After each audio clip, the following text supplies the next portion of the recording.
profesora Silvina Fini, del Instituto de Desarrollo Humano, la Universidad Nacional General Sarmiento Argentina, quien trabaja los temas de inclusión de nuevos públicos en el currículum, y hoy precisamente va a hablarnos acerca de los formatos del currículum por disciplinas y sus límites frente a la inclusión educativa. Un aplauso para la profesora.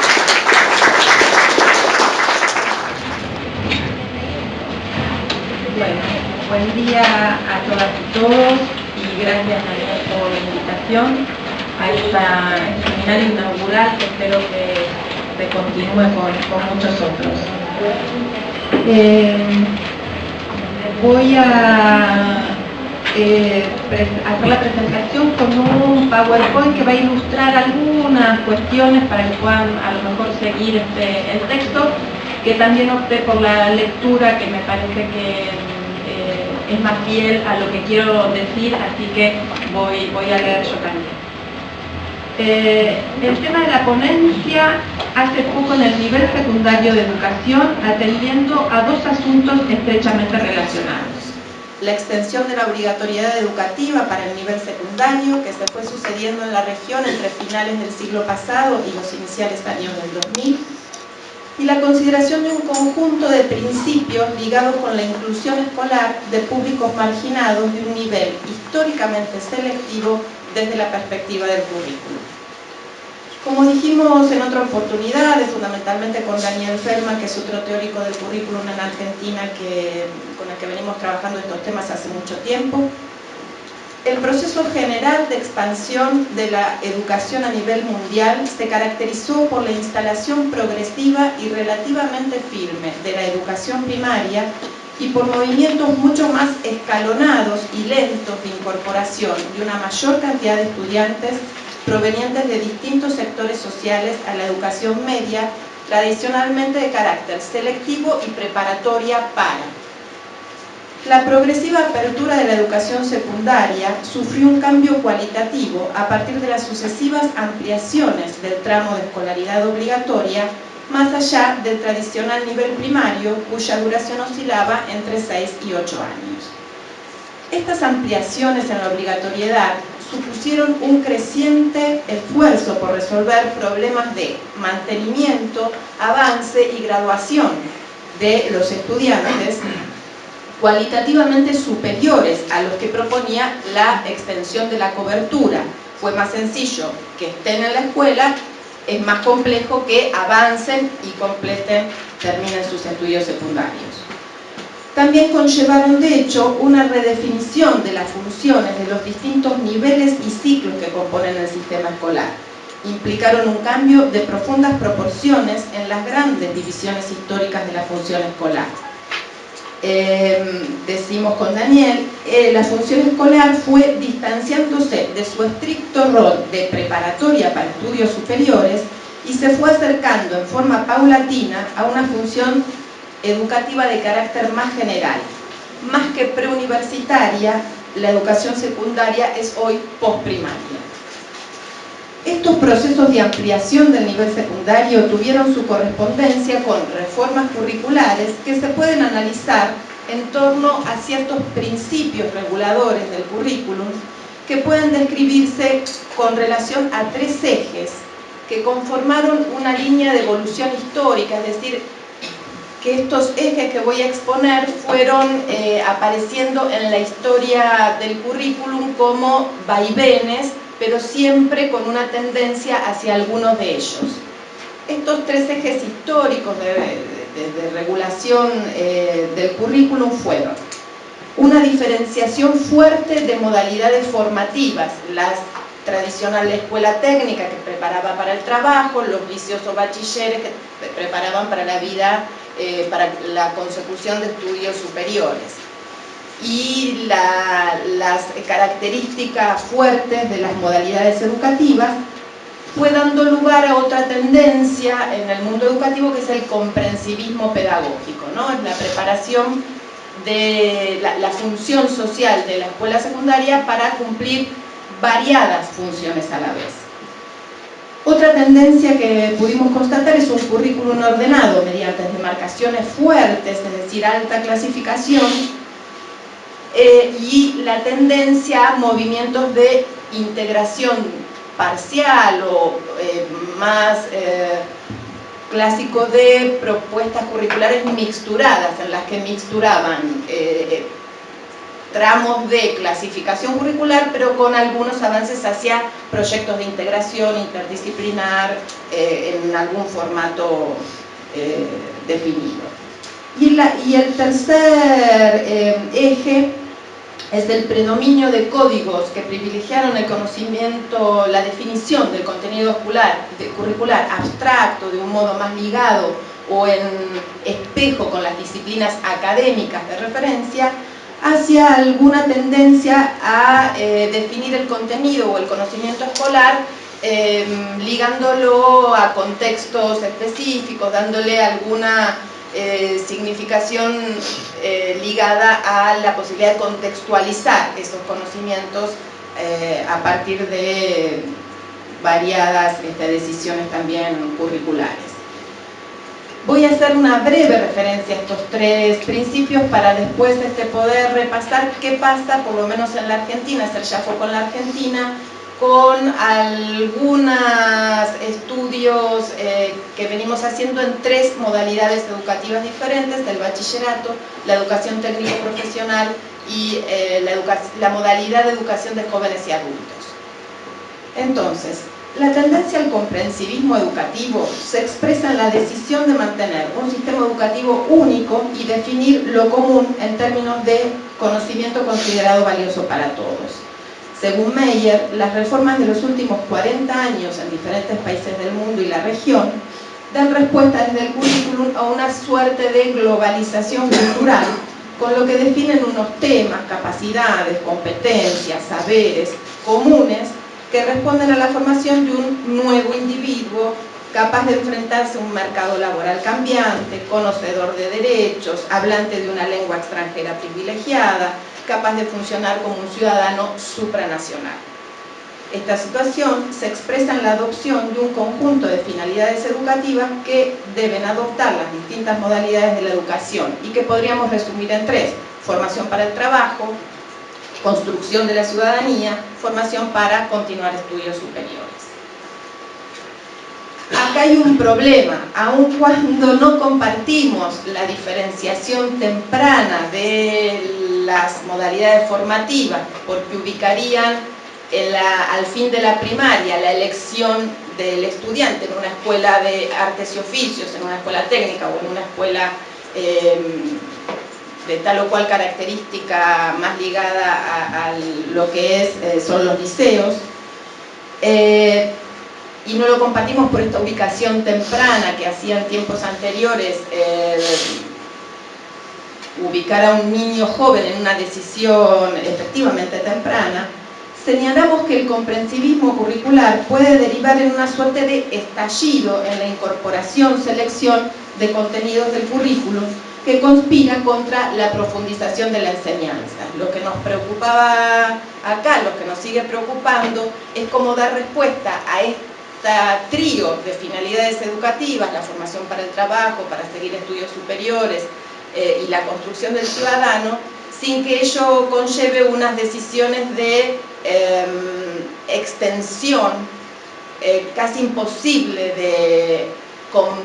de asir en términos de un currículum aceptable, un currículum posible de ser llevado a la práctica con algún éxito y con alguna posibilidad de enseñanzas profundas, con alguna posibilidad de que sea el marco de experiencias curriculares valiosas.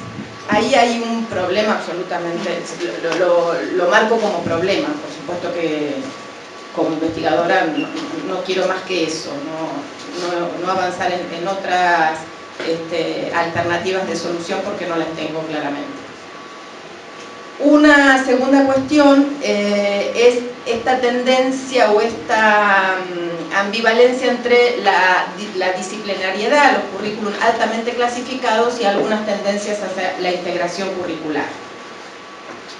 La conservación de las disciplinas como base para la organización del currículum ha constituido, según Goodson, su mejor protección contra iniciativas de reformas integrales. pues permiten mantener las innovaciones dentro del macrocosmos de la asignatura. Más aún, fraccionan cualquier intento de revisión de los propósitos sociales de la educación y políticos de la educación, y limitan la esfera de acción a los agentes de cambio. Sin desmerecer el aporte que tienen los modos de pensar propios de los distintos campos disciplinares, el currículum podría plantear ciertas agrupaciones tendientes a mejorar el diálogo entre materias y tendientes a mejorar el diálogo entre profesores en algunas posibilidades de integración o recorridos más mixturados, la combinación de la disciplina con otros momentos de formación no disciplinar o interdisciplinar. Y por último, hablábamos de un predominio de códigos que privilegian el conocimiento abstracto, académico y descontextualizado en espejo con las disciplinas académicas de referencia, que convierten al conocimiento en algo abstracto, formal y académico. Aquí una tendencia más moderna es la incorporación de alguna necesidad de volver a pensar los núcleos indispensables. Hay un artículo muy interesante de Coli Martín que hablan de volver a revisar lo básico imprescindible o posicionar lo básico deseable. Por ejemplo, algo de lo que hizo la última reforma curricular en Bolivia fue en esta línea, ¿no? de la definición de unos contenidos más ligados a los contextos particulares, a los contextos locales. De estas tres líneas históricas han surgido al menos 4 grandes principios ligados con la inclusión de públicos marginados de un nivel históricamente selectivo. Uno de ellos es menor clasificación curricular, otro es más balance entre tipos formativos, el tercero es un enfoque menos academicista y abstracto del conocimiento escolar, y el último, de una importancia central desde mi punto de vista, es mayor flexibilidad y autonomía curricular. Tales principios ligados a la preocupación por la inclusión se han expresado de distinto modo en las modalidades educativas y les decía, y ahora sí empieza una segunda parte de... me olvidé completamente discúlpenme, de avisar cuando tenían que ir pasando las filminas para que puedan ir siguiendo con cierta atención a algunos núcleos de la ponencia. Bueno, ahí va, por ahí vamos. Disculpas. Entonces, decíamos que algunas de estas cuestiones han sido más o menos consideradas en 3, al menos, modalidades educativas en la Argentina. Ahora sí hablo de Argentina por mi conocimiento más profundo del tema, que son las modalidades, la más extendida en la educación secundaria, la modalidad bachiller o liceo, la modalidad técnico-profesional, muy ligada a la formación para el trabajo, y la modalidad de educación de jóvenes y adultos. Lo que sigue van a ser, por supuesto no pretenden ser un análisis de estas normas curriculares en exhaustividad, extendería la paciencia, los tiempos y los propósitos de esta charla. Pero sí mostrar brevemente algunos rasgos para volver a retomar la idea de la inclusión de nuevos públicos en la educación secundaria en nuestro país. La modalidad bachillerato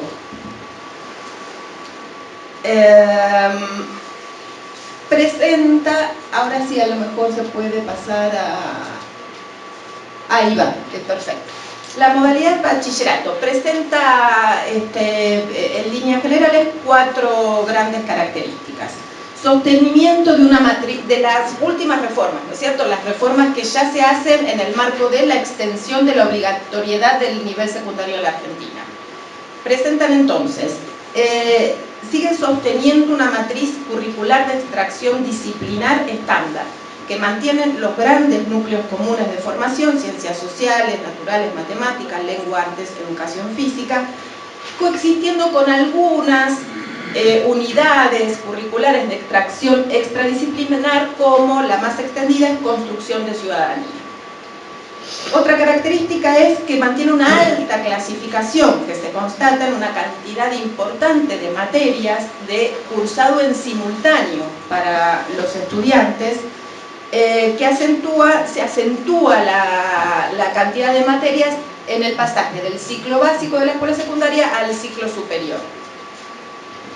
Tercer característica, se constata una homogeneidad de unidades curriculares dadas por una función instructiva. La función principal en esto generalizado, que es el tipo materia.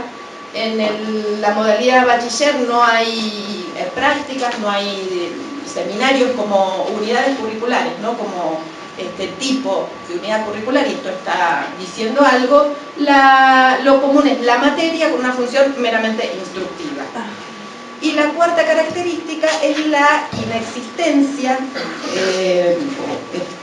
de espacios de elección para los estudiantes. Los estudiantes tienen solo la posibilidad de elegir en el segundo ciclo una orientación en ciencias naturales exactas, pero que no está la electividad porque depende de la oferta de los centros educativos cercanos a su domicilio. Con lo cual, esta idea de poder elegir algo, flexibilizar los tiempos de cursada, etc., es casi inexistente en la modalidad bachiller. Hay algún par de cuestiones que avanzan en otra dirección en estas otras dos modalidades. La modalidad técnico-profesional organiza la formación en dos ciclos, de nuevo ciclo básico y ciclo superior, pero en campos formativos diversos: la formación general, la técnico-específica, la científico-tecnológica, y un campo más novedoso que se llama de prácticas profesionalizantes, que actúa como un espacio de integración curricular. Es todavía, digamos, es una integración débil, pero aparece como un espacio de integración y de diálogo, y además un espacio ligado a el mundo del trabajo, a problemas más contextualizados por esta otra preocupación que comentaba en el apartado hace un ratito en la primera parte de la ponencia. Aún esta novedad es un currículum que sigue manteniendo una cantidad importantísima de materias de cursado obligatoria, y es una modalidad que sigue sin ofrecer ningún tipo de flexibilización de cursada para los estudiantes, ni ningún tipo de opción de nuevo, ni de orientaciones, ni de algún énfasis que un estudiante quiera hacer por intereses, necesidades personales. Entonces, estos otros dos aspectos sí se comparten con la modalidad anterior. Y la que ha traído algunas novedades más importantes en términos de la preocupación por la inclusión de nuevos públicos es la modalidad, y no creemos que sea casual, de jóvenes y adultos. Una modalidad que ha hecho de la inclusión su eje. La identidad de la modalidad de jóvenes y adultos es el problema de la inclusión, y aparecen ahí unas apuestas curriculares distintas. La primera es una organización modular que sí dialoga fuertemente con el principio de flexibilidad, porque el módulo se acredita independientemente, no hay que cursar todo un año lectivo, sino que los módulos son de acreditación independiente.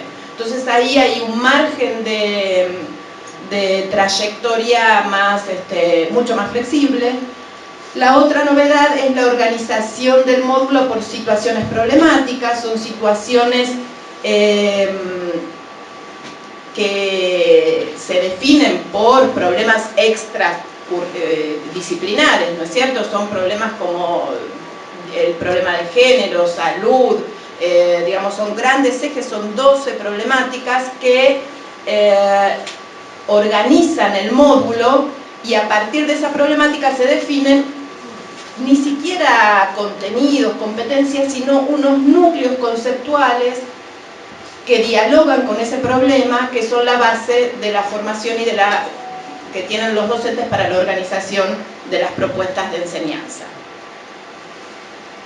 Súper, entonces, resumido las novedades en estas tres modalidades del sistema educativo en Argentina. Y solo a los fines de volver, y ahora sí vuelvo a la lectura, a la preocupación inicial, que es la preocupación por algunos principios tendientes a la inclusión educativa desde el currículum. De lo expuesto hasta aquí puede decirse, y voy cerrando, que en las reformas curriculares llevadas a cabo a partir de la obligatoriedad escolar en la Argentina, en los casos estudiados, no parece haberse producido un monto de innovación importante en el caso de los bachilleratos, con la gravedad que es, como decía, la modalidad más extendida de la secundaria en la Argentina. Teniendo en cuenta las dimensiones curriculares consideradas en diálogo con la inclusión, recordemos, mayor flexibilidad y autonomía por parte de los estudiantes, disminución de la pauta de clasificación por disciplina, mayor posibilidad de expresión de intereses de los estudiantes y contextualización del contenido, parece que la modalidad técnica profesional avanza hacia cierto principio de integración del currículum y a la contextualización de la formación en algunos problemas de la familia profesional o laboral de referencia de ese currículum. Entendemos que una parte importante del desafío curricular a la hora de responder al imperativo de la inclusión educativa está en dar respuesta a dos problemas presentes hoy en el nivel medio de educación. Por un lado, la flexibilización del currículum, que permite una mayor autonomía del estudiante y posibilite opciones diferenciadas, y por otro, la tensión que se pone en juego entre la organización por disciplinas académicas y otras formas que, sin olvidar las disciplinas académicas, disminuyan la pauta de clasificación curricular, permitan una mayor posibilidad de expresión de los intereses de los estudiantes y contextualización del contenido, y ofrezcan, y esto dejo solo planteado en algún momento de hoy o de otras jornadas se podrá seguir pensando, y ofrezcan al docente la posibilidad de correrse del dilema hoy extendidísimo en la docencia en el nivel secundario en Argentina, que es enseñarlo todo lo que tengo como prescripto, o enseñarlo bien, ¿no? Me parece que ahí también hay un desafío curricular para seguir pensando. Muchas gracias.